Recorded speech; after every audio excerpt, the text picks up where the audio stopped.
Convido a querida igreja e amigos visitantes para que abram a palavra no Novo Testamento, mais precisamente, livro de a carta de Paulo aos Romanos, capítulo 15. Carta de Paulo aos Romanos, capítulo 15, da palavra do Senhor, o versículo em questão, que estaremos abrindo neste momento e lendo para a congregação, é o versículo de número 14. Se você achou, diga amém. Se não achou, diga misericórdia, Senhor Jesus, que uma alma caridosa vai te ajudar a encontrar o livro. Romanos 15, verso 14.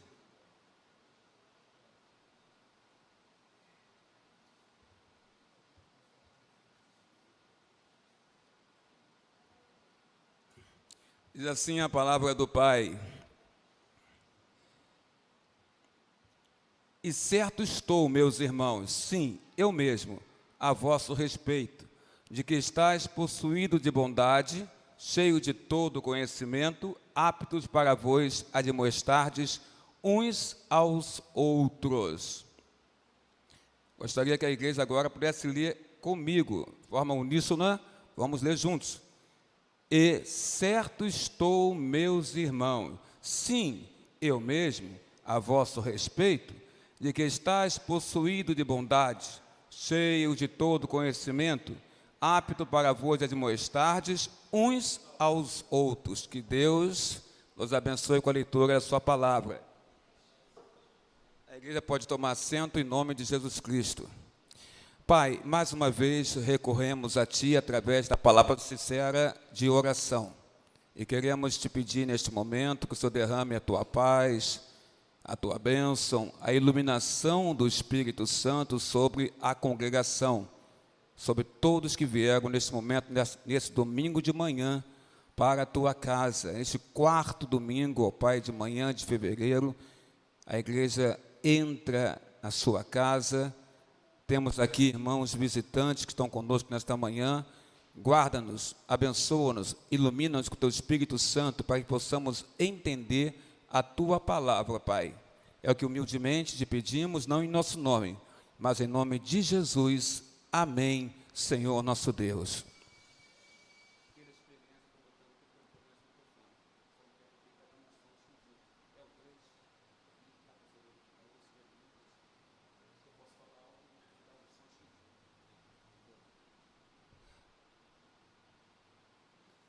É o 3?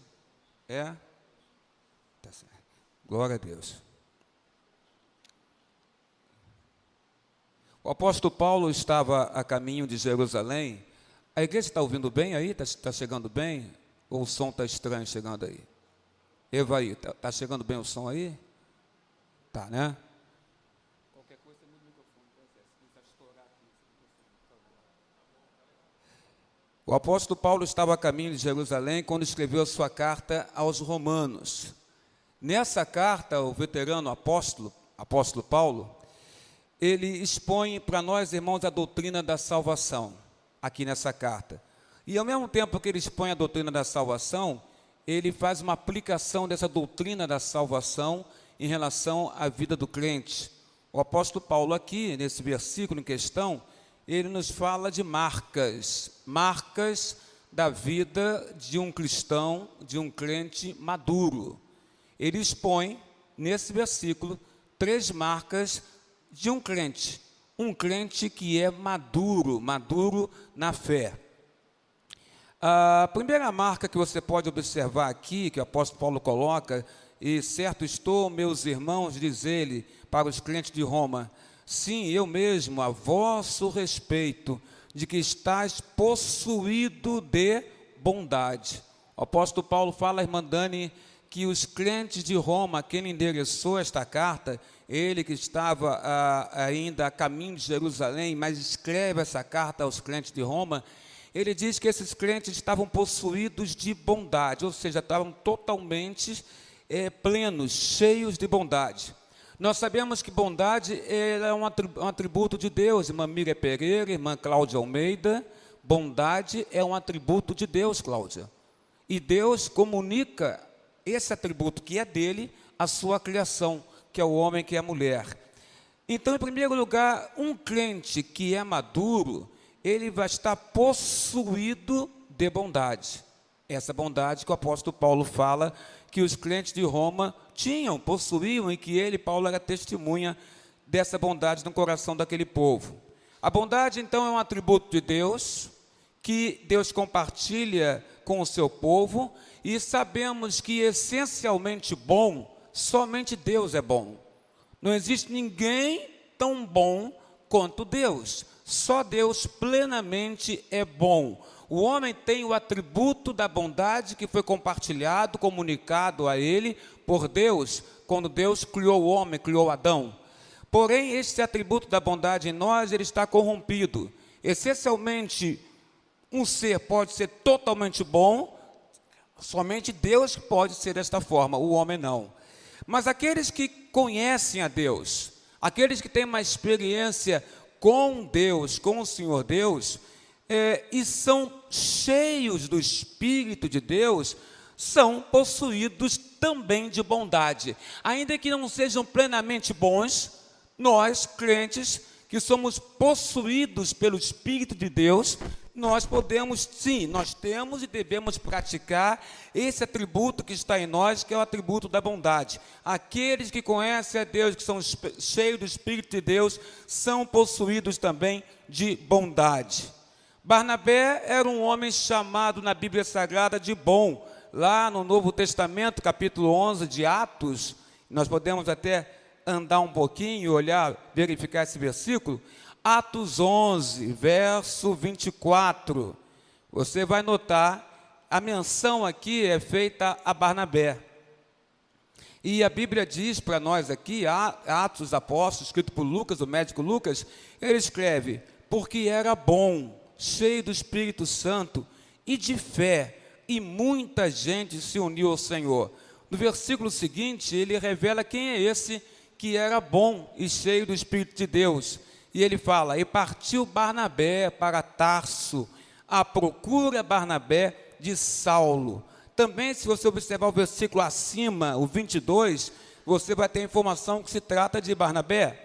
A notícia a respeito deles, verso 22, chegou aos ouvidos da igreja, que estava em Jerusalém, e a igreja, e enviaram então Barnabé até Antioquia. O 24 fala de Barnabé. O 24 fala que ele era homem bom, cheio do Espírito Santo e de fé, e muita gente se uniu ao Senhor neste momento. A Bíblia fala, existia um homem bom, cheio do Espírito de Deus.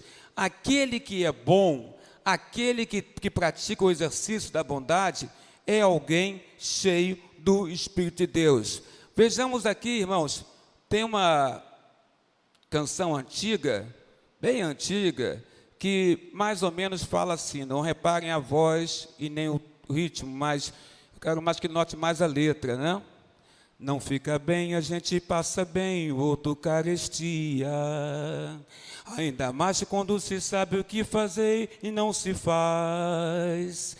Como fruto do amor de Cristo, fruto do seu compromisso, vendeu o homem o que tinha e repartiu. Era o seu nome, Barnabé, natural de Chipre, também chamado de José das Consolações, homem bom e piedoso, cheio de temor e fé, homem de Deus. E quando Saulo converteu-se a Cristo, lhe faltou um amigo, alguém que fosse companheiro, fonte de consolo e abrigo. Como fruto do amor de Cristo, fruto do seu compromisso, foi o homem procurá-lo, dando-lhe a mão, igreja. Era o seu nome, Barnabé, natural de Chipre, também chamado de José das Consolações, homem bom e piedoso, cheio de temor e fé, homem de Deus. E quando a igreja se espalhou por todo canto que havia, por providência, se por mão de Deus chegou a Antioquia, precisando de um pastor de almas, mesmo um pastor de homens, foram procurar aquele que Deus qualificou. Era o seu nome, Barnabé, natural de Chipre, também chamado de José das Consolações, homem bom e piedoso, cheio de temor e fé, homem de Deus. Essa canção era muito entoada antigamente, e ela fala justamente sobre quem? Ela fala sobre Barnabé, o homem que buscou a Paulo, o homem que ajudou a Paulo, o homem que mostrou o atributo da bondade, o atributo da bondade que vem do Espírito de Deus.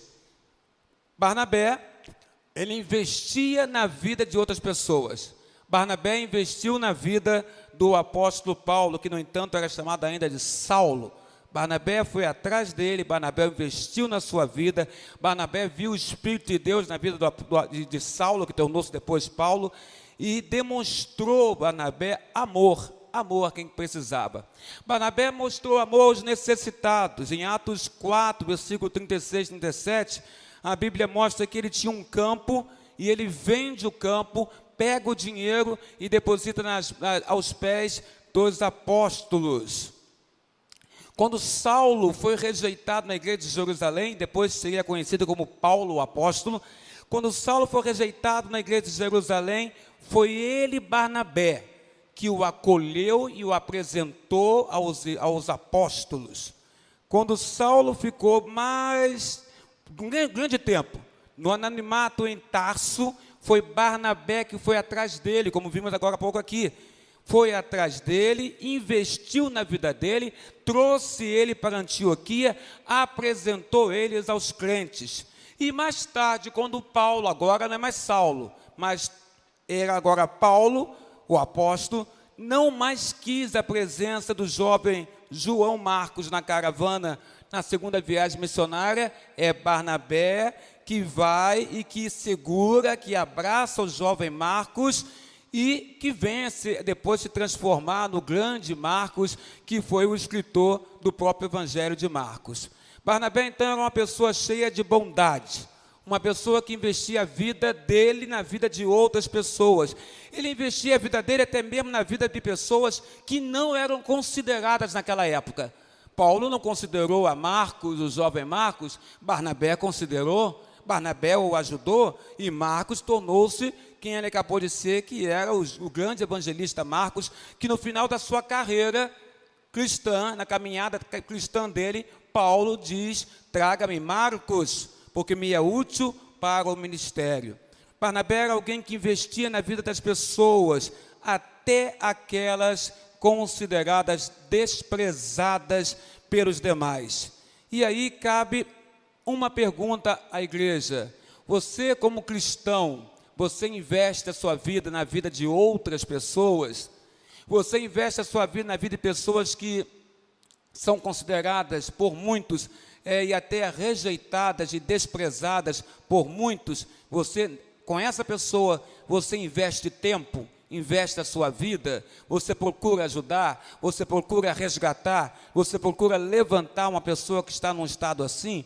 Barnabé nos mostra isso, o crente maduro, possuído de bondade que vem de Deus, possuído pela ação do Espírito Santo na sua vida, ele vai investir a sua vida na vida de outras pessoas. Ser crente, ser um crente maduro, significa que eu vou usar a minha vida para investir na vida de outras pessoas. Eu não vou somente querer saber de mim mesmo, mas vou querer saber de outros, vou querer investir na vida de outros, vou querer ajudar outros, vou ter preocupação com outros, poderia até mesmo, por causa de outras pessoas, eu posso até ter aborrecimento com aqueles que eu gosto, com aqueles que eu amo, ou por aqueles que eu sou amado, porque de repente aqueles que eu amo rejeitam alguém, e esse alguém que foi rejeitado pela palavra de Deus, eu entendo que eu não devo rejeitar. Eu devo estar com essa pessoa. E aí você pode criar problemas para você mesmo, porque haverá um grupo grande dizendo não para aquela pessoa, e você é o único que está dizendo sim para aquela pessoa. Mas se Deus está mandando você fazer isso, você percebe no seu coração que Deus está mandando você fazer isso, e você percebe na palavra de Deus que isso é próprio do crente, resgatar aquele que é rejeitado e desprezado, como Barnabé fez com Saulo, que depois tornou-se o grande apóstolo Paulo. Então, amados, você não deve obedecer ao que pensam os homens, mas você deve obedecer àquilo que está na palavra, que é próprio do crente. Agora, entenda uma coisa, esse resgate, ele é feito por um cristão maduro na fé. Porque o cristão maduro na fé, ele vai ter, além da bondade, ou da prática da bondade, da prática dos atos da bondade, ele vai ter também algo que é o segundo ponto, que a gente encontra no versículo 14 de Romanos 15, que quando ele fala, Paulo, e certo estou, meus irmãos, sim, eu mesmo, apóstolo Paulo, a vosso respeito, que estáis possuídos de quê? De bondade. Mas Paulo fala outra marca que esse crente maduro deve ter, além dos atos de bondade. Paulo diz assim, cheios de todo o conhecimento. Cheios de todo o conhecimento. Então, quando você observa isso, você vai entender o seguinte, esse ato do resgate, esse ato de investir na vida na vida de outra pessoa, normalmente ele é feito por um crente maduro. Porque o crente maduro, ele tem conhecimento da palavra. E esse conhecimento profundo da palavra, pela revelação que o Espírito Santo lhe dá, faz com que ele entenda que ele tem que ir atrás, que ele tem que investir, que o Evangelho não é feito só por ele, que ele não é somente ele ou ela ou o Evangelho, que não é somente ele ou ela que vão promulgar esse Evangelho, que vão anunciar esse Evangelho, que vão viver esse Evangelho, mas que esse Evangelho é vivido e promulgado por muitos e muitos, que é o corpo de Cristo, que é a igreja. Entendendo isso, esse crente que tem esse conhecimento, esse entendimento, que as coisas não giram em torno dela ou em torno dele, é o crente maduro. E esse crente, por ser maduro, ele está pleno, possuído, cheio de todo o conhecimento. O crente novato, o crente neófito, ele não vai ter esse entendimento que ele tem que investir a vida dele em outros, porque ele não conhece a palavra profundamente. Não está nele esse conhecimento, esse entendimento. Na verdade, ele precisa que as pessoas invistam nele, por ele ser novo na fé. Mas, irmão, se você tem já seus 5, 6, 8, 10, 30, 40, 50, 60 anos de igreja do Senhor, você deveria estar alistado aqui nessa pequena lista do apóstolo Paulo como um crente maduro. E sendo um crente maduro, você tem conhecimento. E tendo conhecimento, você sabe que você deve investir na vida de outras pessoas. A igreja é composta por um corpo de Cristo. Um corpo que tem que estar bem ajustado, né, Luiz? Bem ajustado esse corpo do Senhor. Então, em segundo lugar, um crente maduro está cheio de todo conhecimento. O exercício da bondade de Deus, é fruto do conhecimento que está em você, dado pela palavra do Senhor Deus. Um crente maduro é alguém aplicado ao conhecimento de quê? Aplicado ao conhecimento da palavra. Ele estuda a palavra, ele gosta da palavra, ele ama conhecer a palavra de Deus e por ela ele se dedica a estudar. Um crente maduro é um crente, então, irmãos, que é versado, aplicado ao conhecimento da palavra. O crente maduro que busca o conhecimento da palavra de Deus é um crente que a mente dele está cheia da verdade e o coração dele está cheio de amor, que vai se espelhar e manifestar nos atos de bondade que ele vai fazer. Atos de bondade sem conhecimento do Evangelho, atos de bondade sem conhecimento do Salvador, serão apenas atos de bondade. Não serão atos de bondade que tenham seu fundamento, a sua origem, que nós conhecemos a Cristo. Cristo espelhou essa bondade na terra e nós imitamos, somos imitadores deste Cristo. As mãos de um crente que tem esse conhecimento, que a obra são regidas pelo conhecimento, são mãos operantes. Elas operam. E por que operam? Porque a mente dele está regida pela palavra de Deus. A mente dele está governada pelo pleno conhecimento da palavra do Senhor Deus, do Evangelho. Paulo chega no verso 14 e faz um tremendo elogio aos crentes de Roma. Ele diz: olha, vocês estão cheios de todo conhecimento. Eram crentes aplicados no estudo, exame das Escrituras Sagradas. Eram crentes que estavam aplicados à sã doutrina do Evangelho, que o apóstolo Paulo ensinava a eles, o que Cristo ensinou. O conhecimento deles desembocava em algo. Era o quê? Eles aprendiam a palavra com Paulo, e eles então desembocavam na prática desta palavra. E a prática da palavra de Deus se reflete em quê? Em bondade. Os crentes de Roma não eram teóricos. Não eram pessoas que ouviram e estudaram, mas não exercitavam o que estudavam.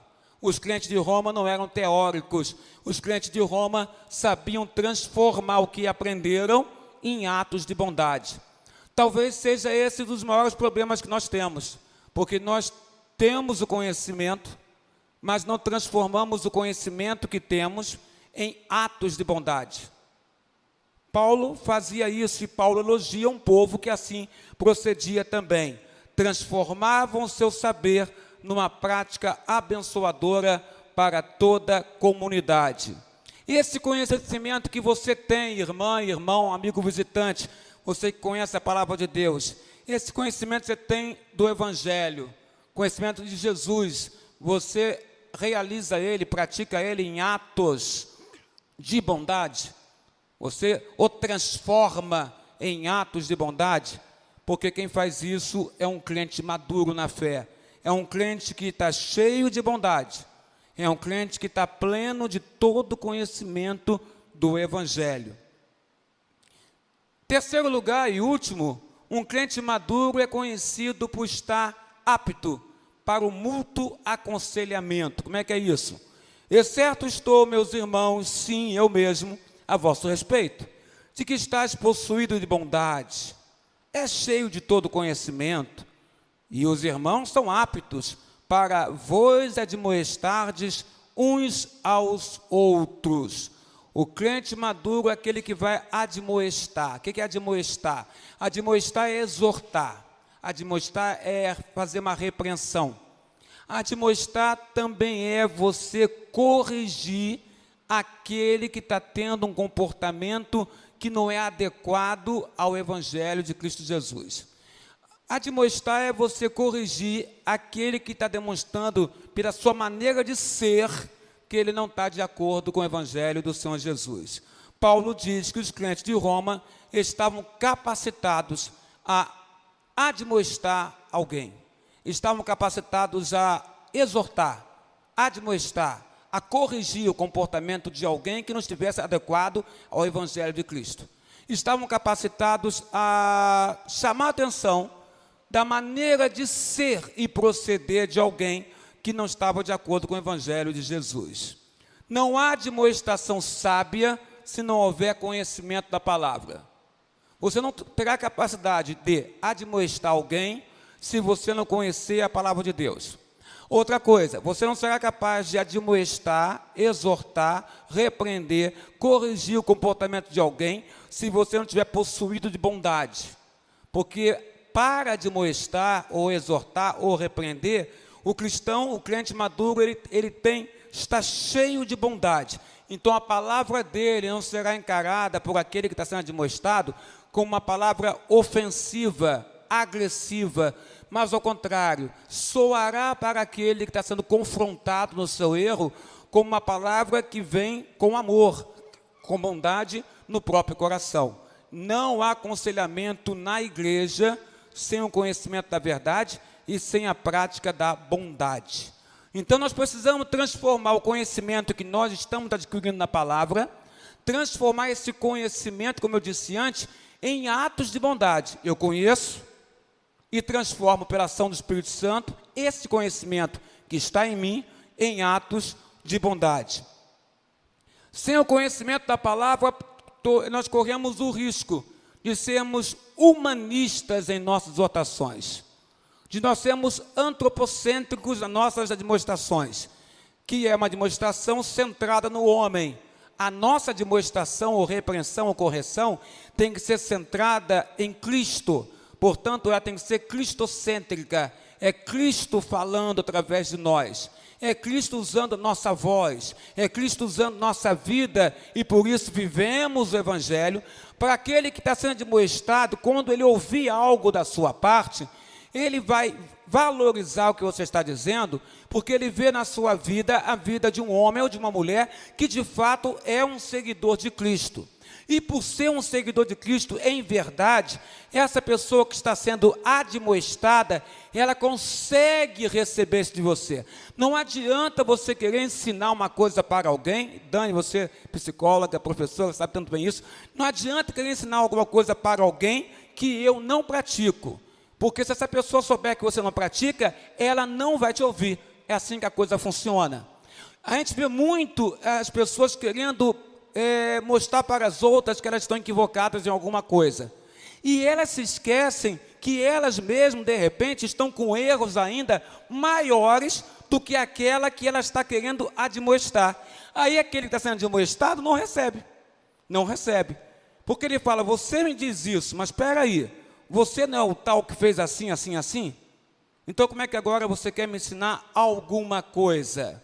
Paulo esteve na vida dele, quando ele era Saulo, e começou ousadamente a pregar o Evangelho, depois da sua conversão em Damasco, ele teve dificuldade, porque os crentes olhavam para ele e diziam, mas não é esse aqui o tal que nos perseguia? Como é que agora está pregando o Evangelho desta maneira?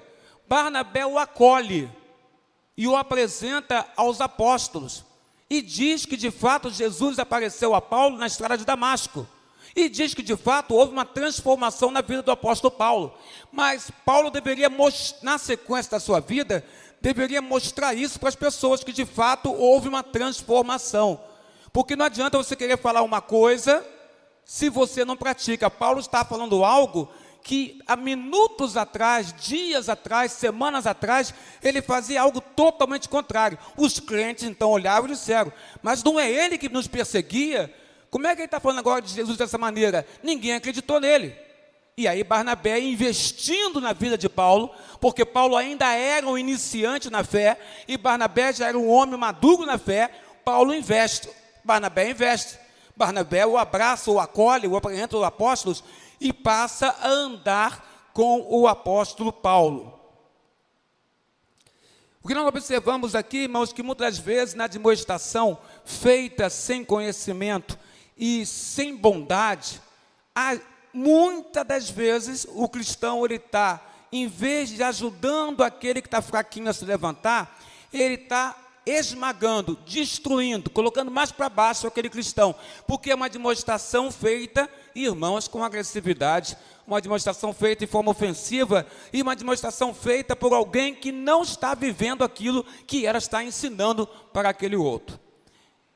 É como se você te pegasse uma cana e esmagasse a cana, para lembrar lá de Isaías. É como você pegasse um pavio que você deveria acender para pegar fogo, e você está apagando esse pavio. Em Isaías fala do Messias, e ele fala que o Messias é aquele que veio não para esmagar a cana quebrada, mas para consertar a cana quebrada. O Messias é aquele, diz Isaías, que não veio para apagar o pavio que fumega, mas o Messias é aquele que veio para acender esse pavio, para que ele venha iluminar onde estiver colocado. A Bíblia coloca para nós, então, nesse texto de Isaías, que as criancinhas pegavam lá no riacho, pegavam a cana, aí tiravam o miolo da cana para fazer uma flautinha, para tocar canções para Deus. Só que eles tiravam a cana e a cana quebrava. E eles jogavam fora, porque tinha muitas canas na margem do rio. Isaías, olhando aquela cena, ele faz uma comparação com o Messias que haveria de vir. Ele fala, o Messias, aquele que há de vir da parte de Deus, não vai fazer igual essa criancinha. Não vai pegar a cana que não está funcionando e vai jogar fora. Ele não vai esmagar a cana quebrada. Ele vai consertar a cana quebrada para que ela vire um belíssimo instrumento musical. Talvez você que esteja aqui nesta manhã tenha sido em algum momento da sua vida, por alguma contingência ou circunstância, uma cana que foi usada por alguém e que foi esmagada. E de você não se saiu um som maravilhoso, porque simplesmente te estragaram ao mexer em você. Mas eu quero dizer a você que esse Cristo que Isaías fala é um Cristo que conserta a cana quebrada e que não joga fora ela, mas ele a conserta e faz dela um belíssimo, maravilhoso, estupendo instrumento musical nas mãos do Senhor Jesus. O crente maduro, quando admoesta, ele admoesta para que o crente que caiu, que está equivocado no Evangelho, na maneira de ser, seja levantado pelo Espírito Santo, seja resgatado, seja levantado e possa ser um maravilhoso crente dentro da palavra do Senhor Deus. Que essa igreja presbiteriana de Irajá, ela seja uma comunidade terapeuta, porque a igreja é um grande hospital. As pessoas que correm para a igreja, veem a igreja como um hospital.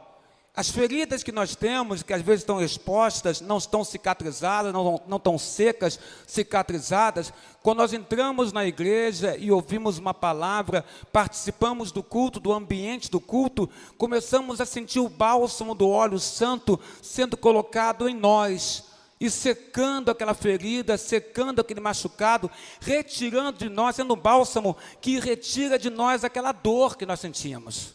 A igreja, ela funciona assim. Ela funciona como um hospital. A gente vem para o hospital, vem para a igreja e aqui nós somos tratados por Deus, tratados pelo Espírito Santo, tratados pelo Senhor Jesus Cristo, que é o médico dos médicos. E nós, crentes maduros, temos que ter esse entendimento. O entendimento que nós somos agentes de cura. Você sabia disso, irmão e irmã? Nós somos agentes de cura. Nós fomos criados por Deus, uma vez sendo crentes maduros, nós somos crentes que fomos criados por Deus para sermos agentes de cura. Curar, estar com as pessoas que estão necessitadas, cuidar delas e até mesmo investir na vida dessas pessoas. Pessoas que ninguém olha, pessoas que dentro da igreja ninguém quer saber. Pessoas dentro da igreja ninguém dá atenção. Pessoas dentro da igreja ninguém observa aquela pessoa, chega junto, conversa com ela, procura saber dela, procura ajudá-la. Não. A essas pessoas que ficam sozinhas, desamparadas, nós, igreja, temos que prestar atenção. E agirmos como uma comunidade terapeuta da alma. Que nossos relacionamentos tenham que refletir o cuidado que temos uns para com os outros. Na verdade, meu irmão, minha irmã, você faz parte de uma família, do povo de Deus. Então, se você faz parte de uma família, você tem que cuidar da sua família. Nós somos a família da fé. Se somos a família da fé, temos que cuidar uns dos outros. Não se entende, não se concebe, quinta-feira falávamos isso aqui, de um cristão que esteja, que se sinta bem na condição, na qualidade de desigrejado.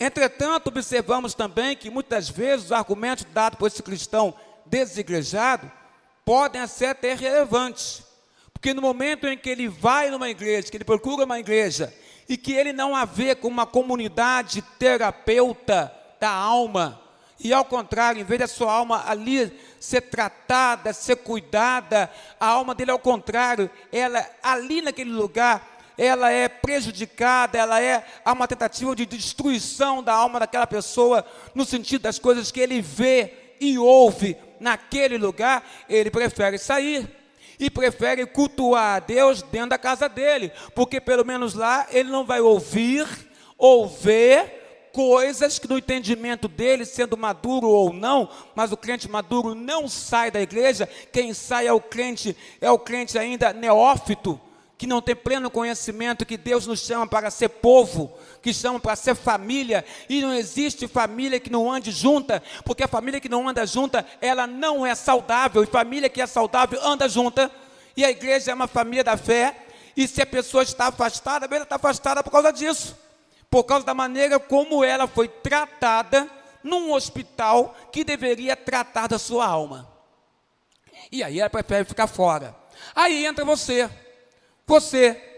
que está cheio, possuído da bondade, você que está cheio de todo conhecimento, você que agora está pelo Espírito Santo de Deus apto para admoestar as pessoas com conhecimento, mas com bondade. Você está apto a resgatar esta pessoa, está apto a chegar nela, e nos argumentos que ela te dá para não vir, você vai ter no Espírito de Deus, na palavra do Senhor, no conhecimento que você tem dela, a palavra, você vai ter argumentos para trazer essa pessoa de volta para a casa de Deus, para a casa do Senhor.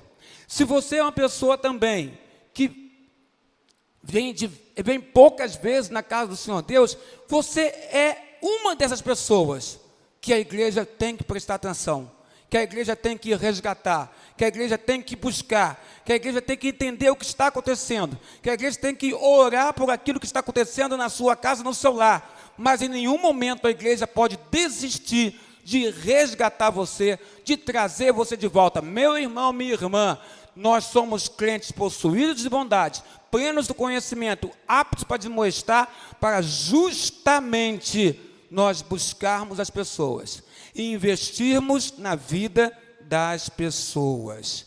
Que nossa igreja então seja formada de crentes comprometidos com a maturidade cristã, crentes que têm alegria de poder estar com o outro, a alegria de poder comungar, confraternizar com o outro, crentes que têm no coração aquele desejo, aquela preocupação com a necessidade do outro, como Barnabé teve, vendeu o campo dele, entregou o dinheiro aos pés dos apóstolos, para que aquele dinheiro fosse revertido para suprir a necessidade da comunidade cristã daquela época que era bem pobre.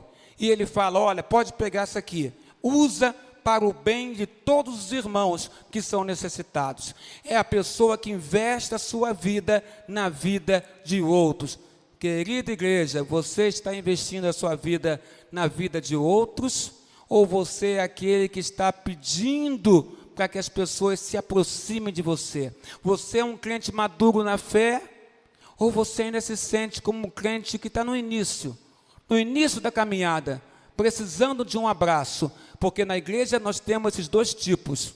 Aquele que pode buscar, porque está maduro na fé.